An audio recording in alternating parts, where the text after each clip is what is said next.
myself Niyati Chauhan, Assistant Professor at LG Institute of Engineering and Technology, Department of Instrumentation and Control. Our subject is Safety Instrumented System. Unit 6, Determining the Safety Integrity Level. In last lecture, we have discussed evaluating risk. First hazard, then second risk, then fatality rates, then risk inherent in modern society, voluntary versus involuntary risk, tolerable levels of risk, tolerable risk in the process industries. Okay. Next, for risk inherent in modern society. People's perceptions of risk varies depending on their understanding or familiarity with the risk. For example, most people are familiar with driving. The perceived level of risk is relatively low to most people, even though approximately 45,000 people die every year in the US alone due to traffic accidents. If a new chemical facility is being proposed nearly a resident area, the level of understanding of the residents regarding the chemical process will probably be low and their discomfort or perceived level of risk will no doubt be high. Even if the process may have a very good historical safety record.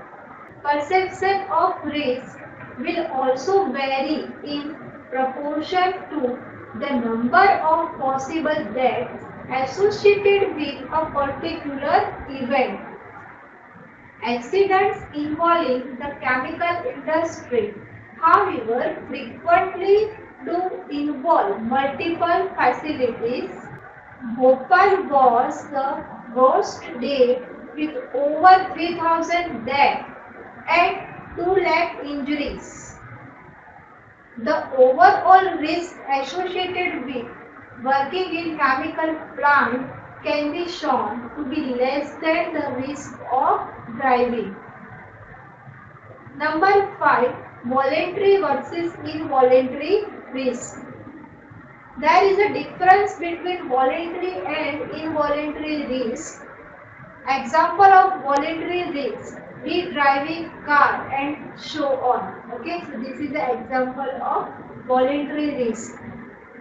Example of involuntary risk would be having a chemical plant built near your home after you have lived there a number of years, or secondary smoke from other people's cigarettes. Okay, so people can perceive similar risk differently. For example, the Johns own a house in the country. One day company XYZ built a toxic chemical plant nearby. After the plant is built, the Smiths buy a house next to the Johns. Both households face some risk, but they will probably each have a different perception of it. To the first couple, the John, who lived there before the plant was built, the risk is voluntary.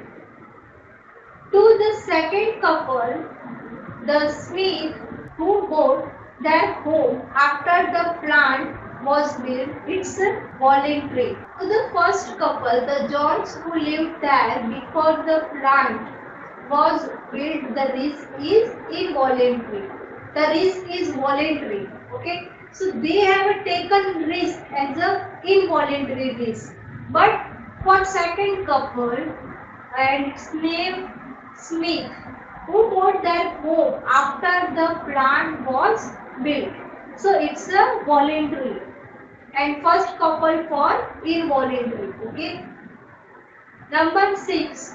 Tolerable levels of risk. The concept of acceptable or tolerable level of risk is not solely a technical issue. It involves philosophical, moral, and legal matters. Deciding how safe is safe enough cannot be answered by algebraic equation or probabilistic evaluation. One issue that presents difficulties is trying to statically estimate extremely unlikely events. Estimating very rare events such as some chemical accidents cannot have the same validity as estimates for which evidence statistics are available, because the desired probabilities can be so small, 10 to 6 per plant per year. There is no practical means of determining the rate directly. One can't build 10,000 plants and operate them for 100 years in order to tabulate their operating history. Number 7. Tolerable risk in the process industries. It's common to view personal risk in a subjective, intuitive manner. There are approximately 2,300 petrochemical plants in the United States alone. If an average of one were to have a catastrophic event involving over 20 facilities every year, there is no such thing as zero risk, but it's very difficult to decide what particular level should be considered tolerable. Thereafter, the greater the level of process risk is, better the safety system needed to control it. Safety integrity level is a measure of safety system performance. It is not direct measure of process risk. Standards and guidelines have categorized for overall safety integrity levels.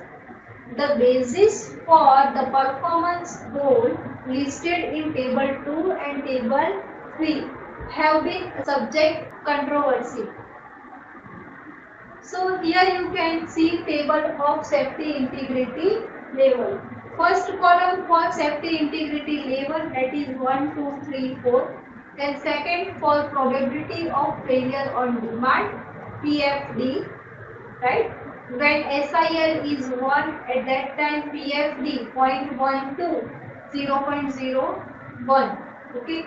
And then after at level 2, 0.012, 0.001, and at level 3, 0.001 to 0.0001, and at level 4, 0.0001 to 0.00001. Same safety availability, okay? So here you can see in percentage. At first level 90 to 99%, at second level 99 to 99.9, and at third level 99.9 to 99.99, and at last 99.99 to 99.999, okay?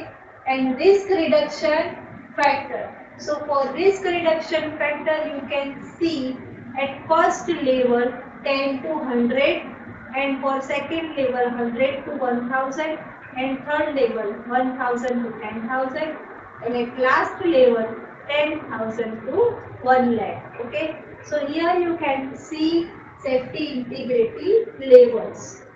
Then after next level, this table for SIL level versus dangerous failure per hour. Okay.